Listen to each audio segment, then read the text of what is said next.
नमस्कार दोस्तों, स्वागत है आप सभी का आरके सिविल पाठशाला यूट्यूब चैनल पर। दोस्तों, आज की द हिंदू न्यूज़पेपर का हम एनालिसिस करने वाले हैं। तो सबसे पहले दो एडिटोरियल देखते हैं। आज शनिवार है, इसलिए आज ना बड़े बड़े आर्टिकल दो ही रहते हैं।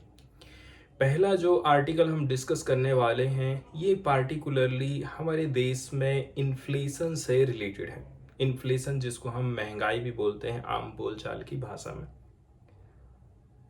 अब ये जो महंगाई होती है, इसको कंट्रोल करने का काम दिया गया है हमारे देश में आरबीआई को। आरबीआई ने क्या सोचा है, 4% तक हम इसको लिमिटेड रखेंगे। 2 ± 2 इतना टारगेट हम उसको लेकर के चलते हैं, मतलब 4% तक होना चाहिए। अब ये जो टारगेट रखा गया है, इस टारगेट को कभी आरबीआई अचीव नहीं कर पा रहा। इसका क्या रीजन हो सकता है? इसके अलावा इन्फ्लेशन का जो कैलकुलेशन किया जाता है, इसमें जो फूड आइटम होते हैं जिनके दाम कहना चाहिए कम ज़्यादा होते रहते हैं, इसलिए इन सारी जो चीज़ों को हम क्या कर देते हैं, एक्सक्लूड कर देते हैं। इसका क्या असर पड़ता है इन्फ्लेशन को कंट्रोल करने में, इन्फ्लेशन के मेजरमेंट में, इसके बारे में हम चर्चा करेंगे। इसके बाद एक और महत्वपूर्ण आर्टिकल है। ये आर्टिकल बताता है कि कैसे करके जो ऊंचे ऊंचे पद हैं वहां तक SC ST और PWD के कैंडिडेट पहुंच नहीं पाते हैं। अभी हाल फिलहाल में लोकसभा में एक क्वेश्चन राइज किया गया था विपक्ष के लीडर राहुल गांधी की तरफ से। उन्होंने बोला था कि सरकार ने बजट तैयार करी है, आप बताओ तो जरा इसमें कितने लोग SC ST के शामिल थे बजट को तैयार करने में। तो यहाँ पर आप देखेंगे SC ST का कोई शामिल ही नहीं है। तो जब सरकार पॉलिसी बना रही है, पॉलिसी बनाने वाला ही व्यक्ति यदि प्रतिनिधित्व नहीं करता है अपने ग्रुप का, अपने जाति का, समाज का, तो कैसे करके उन ग्रुप्स के बारे में कोई सोच सकता है? यहाँ पर ये क्वेश्चन खड़ा होता है। शुरुआत करते हैं दोस्तों इस आर्टिकल की, जो कि हमारे देश में बढ़ रही महंगाई से रिलेटेड है। पार्टिकुलरली हमारे देश में जो इन्फ्लेशन हो रहा है उसको सरकार कैसे करके टैकल करती है, इसके ऊपर ये आर्टिकल लिखा गया है। आर्टिकल की शुरुआत करी जाती है इकोनॉमिक सर्वे जो प्रस्तुत किया गया था बजट के जस्ट पहले। इसमें कुछ सजेशन दिए जाते हैं, उन सजेशन के माध्यम से हम इन्फ्लेशन को कंट्रोल कर सकते हैं। तो इसमें बोला जा रहा है कि जो फूड आइटम होते हैं, ठीक है, फूड आइटम को क्या काम किया जाता है, आरबीआई खाद्य पदार्थों की कीमतों को इन्फ्लेशन के टारगेट से बाहर रखता है। तो ये चीज़ को कैसे करके हम ठीक कर सकते हैं, इसके ऊपर इकोनॉमिक सर्वे में चर्चा करी जाती है। टेक्निकल लैंग्वेज में यदि बोला जाए, जैसे कि हम टारगेट करें कोर को, किसकी जगह में, हेडलाइन इन्फ्लेशन की जगह में हमको कोर इन्फ्लेशन को टारगेट करना है। वहीं यदि हम बात कर लें, हमको जो कोर इन्फ्लेशन होती है, मतलब कोर इन्फ्लेशन में हमने खाद्य पदार्थों को इन्फ्लेशन की कैटेगरी से बाहर रख दिया है। अब इससे ज़्यादा हमको पता नहीं चलता है कि वास्तव में महंगाई कितनी ज़्यादा बढ़ रही है कि कितनी ज़्यादा घट रही है। इसलिए हमको यहाँ पर कोर इन्फ्लेशन के ऊपर ज़्यादा फोकस करने की ज़रूरत है। यहाँ पर कुछ दो एस्पेक्ट बताए जाते हैं जिनको हमको रिकॉग्नाइज करना चाहिए, मान्यता देनी चाहिए, ठीक है। वो कंसर्न कौन कौन से हैं, जैसे कि हाल फिलहाल में जो रिसेंट एक्सपीरियंस रहा है इन्फ्लेशन का इंडिया में कैसा रहा है, महंगाई कौन कौन से पदार्थों की बढ़ी है,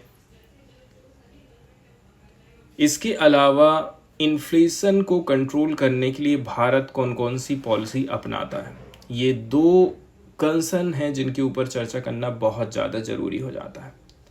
अब दो एस्पेक्ट्स की हम बात कर रहे हैं, जैसे कि अभी हाल फिलहाल में देखा जाए इन्फ्लेशन बहुत ज़्यादा चल रहा है।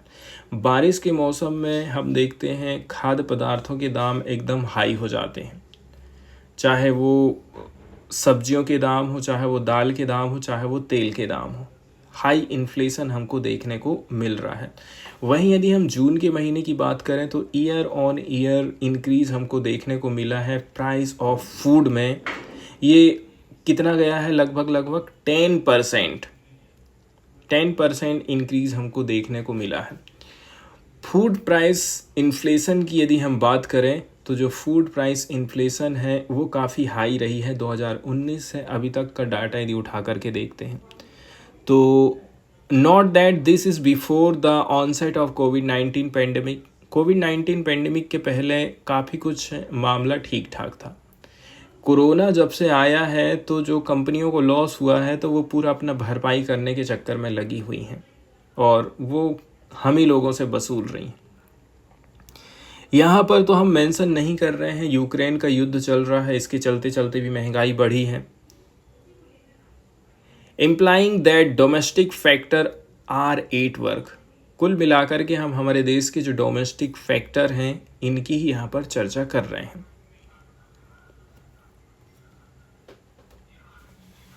कुल मिलाकर के देखिए, यदि हम फूड इन्फ्लेशन हमारा हाई हो जाता है, ठीक है, एंड फूड के ऊपर यदि हम लोग ज़्यादा पैसा खर्चा कर रहे हैं और कंज्यूमर प्राइस इंडेक्स में ये लार्ज पार्ट को अकाउंट कर रहा है तो जो ओवरऑल इन्फ्लेशन है ना वो हायर रहेगी। नॉर्मल जो महंगाई है उससे कहीं ज़्यादा हमको ये महंगाई दिखाई देती है। अब आरबीआई को ये काम दिया गया है कि आपको इन्फ्लेशन को कंट्रोल करना है। आरबीआई कैसे करके इन्फ्लेशन को, महंगाई को कम करता है? इन्फ्लेशन का मतलब होता है आरबीआई की दृष्टि से, इकोनॉमी की दृष्टि से मार्केट में बहुत सारा पैसा का आ जाना। अब बहुत ज़्यादा जब पैसा हो जाता है तो सरकार क्या काम करती है, आरबीआई क्या काम करता है, उस पैसे को खींचना चालू कर देता है। जैसे कि वो इंटरेस्ट रेट बढ़ा देगा। मान के चलो आरबीआई से एसबीआई पैसा उधार ले रहा है तो जो रेट है ना उस रेट को क्या काम करता है, आरबीआई बढ़ा देता है। अब एसबीआई को महंगा लोन मिल रहा है तो वह अपने ग्राहकों को भी लोन महंगा देगा। इसका मतलब ये है यदि आपकी ईएमआई, आपने बाइक खरीदा है, टीवी खरीदा है या फिर कोई प्लॉट खरीदा है, उसकी ईएमआई यदि आपकी 18,000 कट रही है तो वो बढ़ कर के 18,500 या फिर 19,000 हो जाएगी, क्योंकि इंटरेस्ट रेट बढ़ चुका है। आरबीआई ने इंटरेस्ट रेट बढ़ा दिया है। तो एक चीज़ यहाँ पर आप ये समझ लीजिए कि जब महंगाई भी बड़ी होती है, जब महंगाई ज़्यादा रहती है ना तो इंटरेस्ट रेट में सरकार कम नहीं करती बल्कि और भी ज़्यादा बढ़ा देती है। इससे क्या होता है, इससे हम लोगों को फिर मजबूरी में अपनी जो इनकम है उसके हिसाब से पैसे खर्चा करने पड़ते हैं। जैसे कि पहले सब्जी आधा किलो लाते थे तो फिर एक ही पाव हम लाएंगे। इससे क्या हो जाता है, मार्केट में जो डिमांड है ना वो कम हो जाती है। इसलिए ये कदम भी उतना ज़्यादा कारगर यहाँ पर साबित नहीं होता है। तो आरबीआई क्या काम करता है, खाली इंटरेस्ट रेट को कम ज़्यादा करते रहेगा और उसी से महंगाई को कंट्रोल करने की कोशिश करता है। हर साल टारगेट दिया जा रहा है कि 4% तक इन्फ्लेशन होना चाहिए, लेकिन पिछले 5 साल का डेटा यदि उठा करके देखते हैं ना तो आरबीआई इस चीज़ को पूरा नहीं कर पाया। इसके अलावा भी बहुत सारे देशों के एग्जाम्पल लिए जाते हैं। जैसे कि यूनाइटेड किंगडम की बात करें तो जो बैंक ऑफ इंग्लैंड का रिकॉर्ड रहा है इसका भी उतना ज़्यादा अच्छा नहीं है। यूनाइटेड स्टेट ऑफ अमेरिका की बात करें जहाँ पर जो फेडरल रिजर्व ने सोचा है कि 2% का इन्फ्लेशन होना चाहिए, लेकिन 2022 में इनके यहाँ की महंगाई 8% तक पहुँच गई थी। अब यहाँ पर ये ध्यान रखना है कि भाई जो सोवियत यूनियन रहा था ना वो भी उतना सफल नहीं हो पाया था, या फिर सोवियत यूनियन टूट गया था। इसके चलते चलते हम क्या है, यूरोपियन कंट्रीज़ के चक्कर लगाना चालू कर दिए हैं। वो लोग जो चीज़ फॉलो कर रहे हैं उसको हम लोग फॉलो करना चालू कर दिए हैं। अब यहाँ पर 2 प्रकार के क्वेश्चन फिर खड़े किए जाते हैं। हमको रिमूव कर देना है प्राइस ऑफ फूड को from inflation target. Inflation targets है यदि हम क्या काम कर देते हैं, प्राइस ऑफ फूड को अलग कर दे रहे हैं। इन्फ्लेशन का जो हम टारगेट रखे हैं उससे खाद्य पदार्थों के प्राइस को हमने अलग कर दिए हैं। तो क्या ये इकोनॉमिक पॉलिसी का एक गोल हो सकता है? इसके अलावा सेकंड नंबर की बात ये है, हम आरबीआई की यदि चर्चा कर लें, ठीक है, यदि हम रिजर्व बैंक ऑफ इंडिया की चर्चा कर रहे हैं, जो कि मुद्रास्फीति को, महंगाई दर को कंट्रोल करने का काम कर रहा है, तो अपने ये जो प्रयास हैं इसकी तुलना में कोर मुद्रास्फीति को नियंत्रित करने में अधिक सफल होगा कि नहीं होगा आरबीआई, ये यहाँ पर क्वेश्चन खड़ा हो जाता है। इन दोनों क्वेश्चन का आंसर नो में है। इंडिया एक ऐसी इकोनॉमी है जहाँ पर जो लोग हैं फूड के ऊपर बहुत ज़्यादा पैसा खर्चा करते हैं। इसका मतलब ये हो गया, यदि कोई व्यक्ति दिन में 200-250 रुपये कमा रहा है तो 100 रुपये तो उसका खाने पीने में चला जाएगा। This is very high bye international standard. International standard से कहीं ज़्यादा पैसा हम लोग खाद्य पदार्थों में खर्चा कर दे रहे हैं। जैसे यूएस की बात करें तो ये 10% से भी कम है। अब कुछ लोग बोलते हैं कि यदि महंगाई हमारे देश में अभी बढ़ी हुई है तो अपने आप डाउन हो जाएगी, लेकिन ऐसी बात नहीं है। कंटिन्यूअस ट्रेंड हम देख रहे हैं कि निगेटिव में बहुत कम हो पा रही है, बढ़ते ही जा रही है। अब आप खुद सोच लीजिए, एक बार पेट्रोल और डीजल के दाम जो बढ़ना चालू हुए हैं तो फिर वो कहाँ कम हुए हैं। तो जाहिर सी बात है, जो इतने भी जल्दी फास्ट अप्स एंड डाउन्स हमको इन्फ्लेशन में नहीं दिखाई देता है। यहाँ पर रेपो रेट का उल्लेख करना जरूरी हो जाता है। तो रेपो रेट को यदि हम देखें तो देखिए, एक तरफ आरबीआई है, दूसरी तरफ एसबीआई है। आरबीआई जिस रेट से एसबीआई को पैसा दे रहा है, लोन दे रहा है, उस दर को हम रेपो रेट बोलते हैं। अब यहाँ पर रेपो रेट को कम ज़्यादा करते रहता है कौन सा? आरबीआई। और इसके जस्ट उल्टा होता है क्या चीज़? रिवर्स रेपो रेट होता है। जैसे आरबीआई से मैं पैसे लेने जा रहा हूँ, मैं एसबीआई हूँ, तो मुझे रेपो रेट में पैसा मिलेगा। अब इसको वो कम ज़्यादा कर सकता है। दूसरी कंडीशन ये होता है कि अब आरबीआई मुझसे पैसा लेगा, उसको हम रिवर्स रेपो रेट बोलते हैं। तो ये दोनों चीज़ें हैं जो कि इकोनॉमी की दृष्टि से काफ़ी इम्पोर्टेंट हो जाती हैं।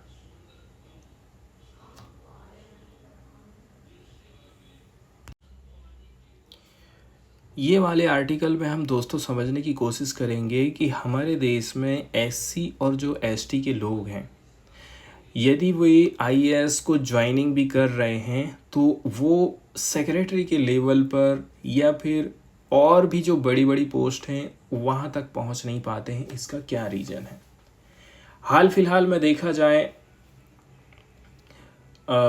इसका जो सॉल्यूशन की यदि हम बात करें कि कैसे करके हम इसका सॉल्यूशन निकाल सकते हैं, तो फिक्स्ड टेन्योर होना चाहिए और दूसरा इर्रिस्पेक्टिव ऑफ एज एंट्री।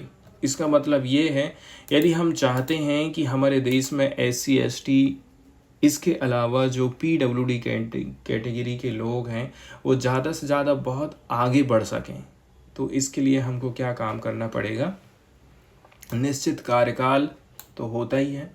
आपकी रिटायरमेंट की एज समझ लो कि 60 साल में होंगे या फिर 65 साल में होंगे, तो वो तो फिक्स ही है। इसके अलावा प्रवेश की आयु में आप कम ज़्यादा कर सकते हैं। ये चीज़ करने की ज़रूरत है, तब जा कर के हम ज़्यादा से ज़्यादा प्रतिनिधित्व को इंश्योर कर सकते हैं। 2024 का जब बजट बनाया जा रहा था, बजट प्रपोजल जब तैयार किया जा रहा था, तो इसमें एससी एसटी के कैंडिडेट कितने थे, कितने लोग बैठ करके बजट को तैयार किए हैं? यदि इसमें एससी एसटी के लोग नहीं बैठे हैं तो एससी एसटी के लिए, पीडब्ल्यूडी के लिए योजनाएं आना काफ़ी मुश्किल हो जाता है। उनके बारे में जो रियल चीज़ है वही फील कर सकता है जो खुद उस कम्युनिटी का हो। जैसे कि बाबा साहब अम्बेडकर ने जो चीज़ फील किए हैं वो कोई दूसरा व्यक्ति फील नहीं कर सकता था, इसीलिए उन्होंने दलितों के लिए इतना ज़्यादा काम किया है। 29 जुलाई 2024 को पार्लियामेंट्री एड्रेस जब कर रहे थे leader of opposition Rahul Gandhi, तो उन्होंने खेद व्यक्त किया था कि एससी और एसटी ऑफिसर एक भी नहीं रहे हैं उन 20 लोगों में जिन्होंने 2024 का बजट प्रपोजल तैयार किया था। उन्होंने कहा था कि केवल और केवल एक ऑफिसर माइनॉरिटी कम्युनिटी से था एंड एक व्यक्ति था अदर बैकवर्ड क्लासेस से इस एक्सरसाइज को कराने के लिए।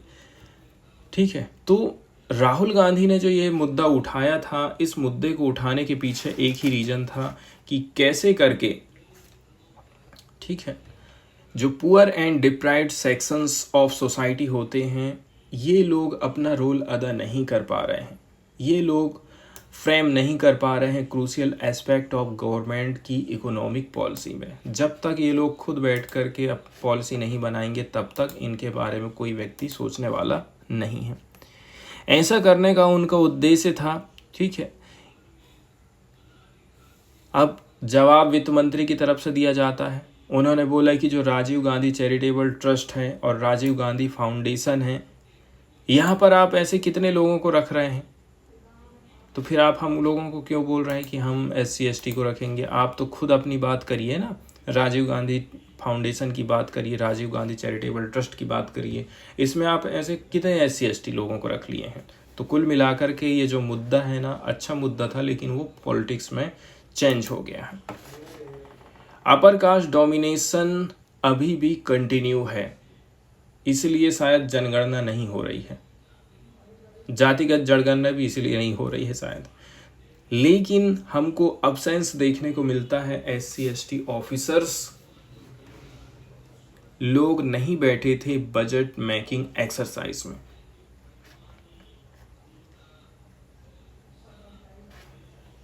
The evident from the answer by the Minister of State Jitendra Singh to a parliamentary question on 15 December 2022। तो अपर कास्ट का जो डोमिनेशन है सीनियर लेवल पर सिविल सर्विसेज में बहुत ज़्यादा है, इसका आंसर दे रहे थे union minister state minister Jitendra Singh, और डेट रखी गई है 15 दिसंबर 2022 की। जॉइंट सेक्रेटरी और जो सेक्रेटरी की पोस्ट होती हैं सेंट्रल स्टाफिंग स्कीम के लिए, जैसे कि टोटल 322 ऑफिसर्स अभी तक यदि हमारे पास में हैं, 322 हमारे पास में जॉइंट सेक्रेटरी एंड सेक्रेटरी हैं। ये सेंट्रल स्टाफिंग स्कीम में काम करते हैं, अलग अलग मिनिस्ट्री में, अलग अलग डिपार्टमेंट में। इसमें 16 SC के लोग हैं, 13 ST के लोग हैं, 39 हैं OBC के लोग एंड 254 हैं जनरल कैटेगरी के। तो आप सोच सकते हैं सबसे ज़्यादा जो डोमिनेंस है किनका है, जनरल कैटेगरी का है। इसके अलावा मिस्टर सिंह ने ये भी क्लैरिफाई किया था, जो number of secretary and joint secretary level officer हैं, इनकी संख्या 4% एंड 4.9% है। मतलब सेक्रेटरी कितने लोग हैं, 4% हैं, और जॉइंट सेक्रेटरी के जो ऑफिसर हैं वो 4.9% है। यहाँ तक कि हमको कोई रिजर्वेशन की पॉलिसी नहीं दिखाई देती है क्लास A के सर्विस में यदि कोई व्यक्ति काम करता है तो कि भाई उसको रिजर्वेशन का फ़ायदा मिलेगा, ऐसा हमको कुछ नहीं दिखाई देता है। यदि हम चाहते हैं कि SC ST एंड PWD के ऑफिसर्स लोगों को सीनियर मोस्ट पोजीशन मिले गवर्नमेंट जॉब में, तो एक जो कंप्लीट डिपार्चर है from traditional concept of the age of retirement would be necessary. इसके लिए जो एज ऑफ रिटायरमेंट का कहना चाहिए थ्योरी है, उसमें हमें थोड़ा सा कॉन्सेप्ट लगाने की ज़रूरत है। राइटर का कहना है कि हमें एक नई अप्रोच लेकर के आना चाहिए रिटायरमेंट की, ठीक है, और ये चीज़ सितंबर 2012 में पब्लिश किया गया था। If the leader of opposition is truly interested in ensuring social justice in civil services, he should at least ponder over the ideas presented in subsequent paragraph. यदि अपोजिशन के लीडर वास्तव में चाहते हैं कि इनका रिप्रेजेंटेशन होना चाहिए, तो उन लोगों को, अपोजिशन के लीडर को, यहाँ राइटर जो चीज़ बोल रहे हैं ना, उनको देखना, सुनना, समझना बहुत ज़्यादा ज़रूरी हो जाता है। पहले नंबर की बात यह है, एज फैक्टर की हम बात कर रहे हैं। जैसे कि जनरल कैटेगरी के लिए 21 साल से ये लोग फार्म भरना चालू करते हैं, 32 साल तक भर सकते हैं, और आपको 6 प्रयास दिए जाते हैं। SC ST को 37 वर्ष की आयु तक परीक्षा देने की अनुमति है, और बहुत बार आप दे सकते हैं, अवसरों की संख्या पर कोई प्रतिबंध नहीं है। OBC के उम्मीदवारों की यदि हम बात करें तो इनकी जो ऊपरी सीमा है वो 35 साल है, और इनको 9 प्रयास दिए जाते हैं। वहीं पीडब्ल्यूडी की यदि हम बात करें, अधिकतम आयु सीमा 42 वर्ष है। यदि वे SC/ST हैं तो उनके पास असीमित अवसर है, और यदि वे अन्य श्रेणियों से हैं तो उनके पास में 9 अवसर रहते हैं।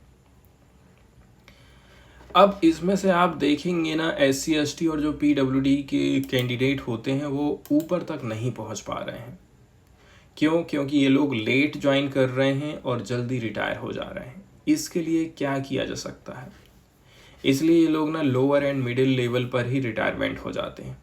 द फैक्ट वाली बात ये है, जो सिविल सर्विस है ये एक प्रकार से रेस है, which those who join at young age, जो लोग जल्दी ज्वाइन कर लेते हैं ना वो लोग बहुत ऊपर तक जाते हैं, और जो लोग लेट ज्वाइन करते हैं वो लोग बड़ी पोस्ट तक नहीं पहुंच पाते हैं। तो इसके लिए सरकार का, राइटर का कहना है कि हम क्या काम कर सकते हैं, आप जो एंट्री की एज है ना उसको कम कर दो। जैसे कि 21 साल से बच्चा फार्म भर रहा है तो उसको आप बोलो कि आप 18 साल से भरना चालू कर दो। इससे फ़ायदा ये होगा कि आप जल्दी से फार्म भरना चालू कर देंगे और बहुत लंबे समय तक आप फार्म भर पाएंगे। तो ये चीज़, इतनी छूट तो इधर पर एंट्री लेवल पर दी जा सकती है, ताकि SC/ST और पीडब्ल्यूडी के जो कैंडिडेट हैं बड़ी बड़ी पोस्ट तक पहुंच सकें। इसके अलावा कमेटी के गठन की यहाँ पर बात करी जाती है, ठीक है। It is only if a fixed tenure, हम कह रहे हैं कि 62 साल तक ही काम करना है आपको ऑल ऑफिसर्स के लिए। तो उनकी जो एज ऑफ एंट्री है इसमें आप बदलाव कर सकते हैं। तो इससे क्या होगा, ये लोग सीनियर मोस्ट पोजीशन तक पहुंच पाएंगे गवर्नमेंट की जॉब में। इससे क्या होगा, जो विकसित भारत का सपना है, सोशल जस्टिस सबके लिए होना चाहिए, ये चीज़ पूरी हो पाएगी। As a beginning, the leader of opposition should press for an independent and multi disciplinary committee.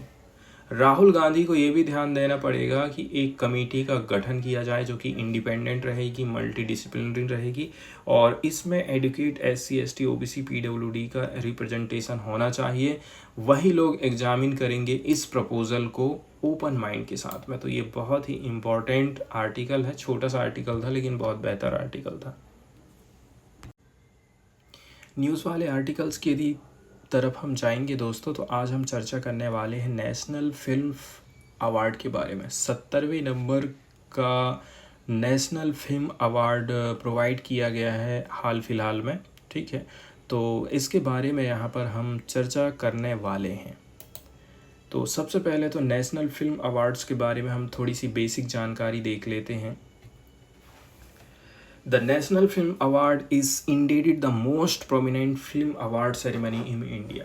तो कुल मिलाकर के देखा जाए भारत में मोस्ट प्रोमिनेंट फिल्म अवार्ड माने जाते हैं। नेशनल लेवल पर देखा जाए तो सबसे बड़ा अवार्ड आप बोल सकते हैं। इसकी स्थापना 1954 में करी गई थी, and it has been administered along with the international film festival of India. इसका administration international film festival of India के साथ ही साथ में होता है, इंडियन पैनोरमा के साथ में होता है। कौन करता है? इंडियन गवर्नमेंट का डायरेक्टोरेट ऑफ फिल्म फेस्टिवल। कब से? 1973 से एडमिनिस्ट्रेशन इसका चल रहा है। सिलेक्शन के प्रोसेस की यदि हम बात करें, हर साल एक नेशनल पैनल अपॉइंटेड किया जाता है गवर्नमेंट के द्वारा। ये सिलेक्ट करते हैं विनिंग एंट्री को। फिर ये जो अवार्ड की सेरेमनी होती है, इसका आयोजन नई दिल्ली में किया जाता है, जहां पर प्रेसिडेंट ऑफ इंडिया प्रेजेंट करते हैं अवार्ड को। मतलब कौन बांटता है? अवार्ड बांटते हैं प्रेसिडेंट ऑफ इंडिया, मतलब राष्ट्रपति हमारे। This is followed by inauguration of national film festival where award winning films are screened for the public. फिर आप देखेंगे जो नेशनल फिल्म फेस्टिवल होता है, इसमें बहुत सारी अवार्ड विनिंग जो फिल्म होती हैं वो दिखाई जाती हैं, ताकि लोगों तक ज़्यादा से ज़्यादा इनका रीच आउट हो सके। इसके अलावा देखा जाए, ऐसी जो फिल्म होती हैं जो कि प्रोड्यूस करी गई थी पिछले साल में, पूरे देश भर में ये लोग भी कंसिडरेशन के लिए कहना चाहिए रखी जाती हैं। कैटेगरी की यदि हम बात करें तो जो नेशनल फिल्म अवार्ड है ये प्रेजेंट किया जाता है दो मेन कैटेगरी में, एक होता है फीचर फिल्म और दूसरा होता है नॉन फीचर फिल्म। इसके बाद they are further divided into section such as best feature film, best actor, best actress, best director, best writing on cinema and एक लाइफ टाइम अचीवमेंट अवार्ड होता है दादा साहब फाल्के के नाम पर दिया जाता है। फिर इस अवार्ड का उद्देश्य है कि हमारे देश में फिल्म का जो प्रोडक्शन है इसको बढ़ावा दिया जा सके, टेक्निकल एक्सीलेंस हासिल करी जा सके, सोशल मतलब समाज में भी कुछ कुछ नई चेतना जागृत हो, प्रमोट किया जाए यूनिटी को, इंटीग्रिटी को, हमारे देश की नेशंस को सिनेमैटिक एक्सप्रेशन के माध्यम से, इसलिए ये अवार्ड दिए जाते हैं। ज्यूरीज एंड रूल्स की यदि हम बात करें, juries are appointed by the directorate of film festival. Jury कौन बनेगा ये कौन बताता है? ये बताता है डायरेक्टोरेट ऑफ फिल्म फेस्टिवल की तरफ से। And neither the government nor the directorate has influence over the selection process. Selection process के ऊपर कोई दबाव नहीं डाल सकता है, ये रहता है। एंड यहाँ पर स्ट्रिक्ट क्राइटेरिया रहता है एलिजिबिलिटी के लिए, जैसे कि requirement for the film maker particularly the director to be Indian national. Award किनको मिलेगा? यदि डायरेक्टर इंडियन रहा है तभी अवार्ड के लिए आपको सिलेक्ट किया जाएगा। इसके अलावा बोला जाता है ये जो मूवी बनाई गई है इसको सर्टिफिकेशन प्राप्त होना चाहिए central board of film certification से, और ये डेट रखी जाती 1 January and 31 December of the previous year to be consider. जैसे 2023 का जो डेट रहेगा 1 जनवरी 2023 से 31 दिसंबर 2023 तक रहेगा, है ना। ये डेट में सर्टिफिकेशन आपको लेना पड़ेगा।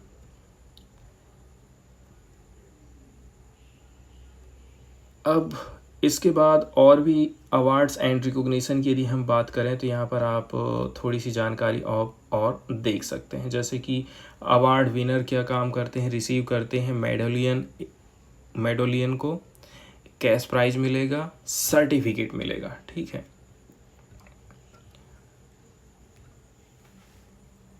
जो मेडोलियन होता है ना, ये क्या होता है? गर्दन में पहनने का जंजीर वाला आभूषण जिसमें गोलाकार फलक लगा रहता, तो इस प्रकार से ये भी कहना चाहिए एक प्रकार से हम इसको बोल सकते हैं कि मेटल की चीज़ें दी जाती हैं। 6 कैटेगरी होती है फीचर फिल्म सेक्शन से एंड 2 होती है कहाँ से? नॉन फीचर फिल्म सेक्शन से। And best writing on cinema section are eligible for Swarna Kamal के लिए, गोल्डन लोटस अवार्ड के लिए, जबकि जो रेस्ट लोग रहते हैं वो रिसीव करते हैं रजत कमल मतलब silver lotus award. Dada Saheb Phalke award highest honour माना जाता है, उन लोगों को दिया जाता है जिन्होंने आउटस्टैंडिंग कंट्रीब्यूशन किया है growth and development of Indian cinema के लिए। अब यदि हम चर्चा करें जैसे कि 70वें नंबर का ये नेशनल अवार्ड था, तो इसका अनाउंसमेंट हो चुका है। इसमें मनोज बाजपेयी और शर्मिला टैगोर की फिल्म गुलमोहर को बेस्ट हिंदी फिल्म चुना गया है। कांतारा ने बेस्ट एक्टर और बेस्ट फिल्म के अवार्ड अपने नाम किए हैं and Rishabh Shetty best actor चुने गए हैं। तमिल की फिल्म है तिरुचित्राम्बलम के लिए नित्या मेनन और गुजराती फिल्म कच्छ एक्सप्रेस के लिए मानसी पारेख बेस्ट एक्ट्रेस बनी है। सूरज बड़जात्या बेस्ट डायरेक्टर हैं, ठीक है, और इनकी मूवी का नाम है ऊंचाई। तो ऊंचाई के लिए बेस्ट डायरेक्टर का अवार्ड दिया गया है सूरज बड़जात्या को। इसी फिल्म के लिए नीना गुप्ता ने बेस्ट सपोर्टिंग एक्ट्रेस का अवार्ड भी जीता है। प्लेबैक सिंगिंग कैटेगरी में ब्रह्मास्त्र के लिए अरिजीत सिंह को पुरस्कार दिया गया है। अब ये अवार्ड उन लोगों को दिए जा रहे हैं जिन्होंने सर्टिफिकेशन प्राप्त किया था 1 जनवरी 2022 से 31 दिसंबर 2022 के बीच में सर्टिफिकेशन प्राप्त कर लिया था। 2023 का हम बात कर रहे हैं ना, इसलिए हम 2022 में चले गए हैं। 2023 का दिया जा रहा है और अक्टूबर के महीने में ये अवार्ड सेरेमनी का आयोजन किया जाएगा।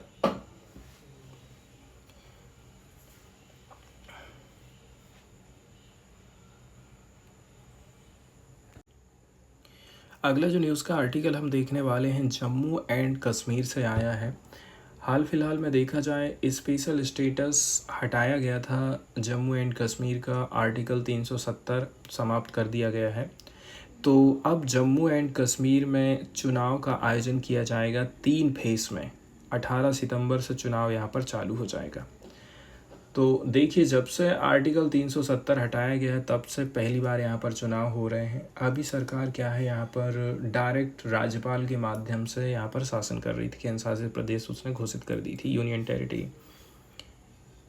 जब से आर्टिकल 370 का रिवोकेशन किया गया है, पहली बार असेंबली इलेक्शन यहाँ पर हो रहे हैं। फिर भी यहाँ के जो लोग हैं ना, मतलब अपोजिशन पार्टी के जो लीडर हैं, अभी भी वो आश्वस्त नहीं है।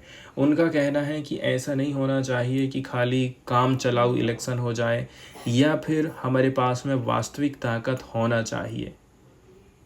यदि हमारे पास में वास्तविक ताकत नहीं रहेगी तो इलेक्शन का कोई मतलब ही नहीं रहेगा, ऐसा यहाँ के अपोजिशन पार्टी के लीडर का कहना है। तो अलग अलग हिस्से की हम जैसे कि श्रीनगर, बारामूला, अनंतनाग, राजौरी, जम्मू एंड डोडा की बात करें तो 3 फेज़ है। पहला फेज़ 18 सितंबर, दूसरा फेज़ है 25 सितंबर एंड तीसरे नंबर का है 1 अक्टूबर का। ये इसकी डेट रखी गई है। ये घोषणा करी गई है chief election commissioner Rajiv Kumar के द्वारा, एंड इनके साथी वाले इलेक्शन कमिश्नर्स हैं जो कि एड्रेस कर रहे थे एक प्रेस कॉन्फ्रेंस को।